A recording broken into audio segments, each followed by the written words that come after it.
லஞ்சுக்கு நீங்கள் வீட்டில் கொள்ளியலை மீன் குழம்பு, சிவப்பு சம்பார் சாதம், அதுதான்.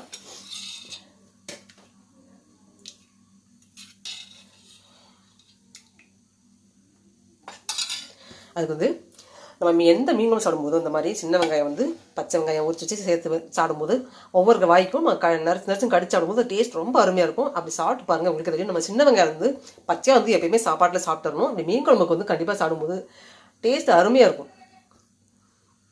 எனக்கு பிடிக்கும், நீங்களும் சாப்பிட்டுட்டு சொல்லுங்கள். கோழியில மீன் குழம்பு, சிவப்பு சம்பார் சாதம் தான். நான் எந்த மீன் குழம்பு வச்சாலுமே இந்த சின்ன வெங்காயம் அப்படி சேர்த்துக்குவேன்.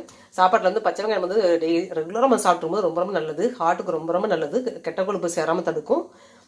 எப்பயுமே வந்து இந்த மாதிரி சாப்பிடும்போது நம்ம டேஸ்ட்டுக்காக இல்லாமல் நம்ம சாப்பிடணுங்காண்டி சாப்பிடணும். ஆனால் மீன் குழம்புக்கு காம்பினேஷன் சின்ன வெங்காயம் பச்சை வெங்காயம் காம்பினேஷன் ரொம்ப நல்லாயிருக்கும். ட்ரை பண்ணி பாருங்கள்.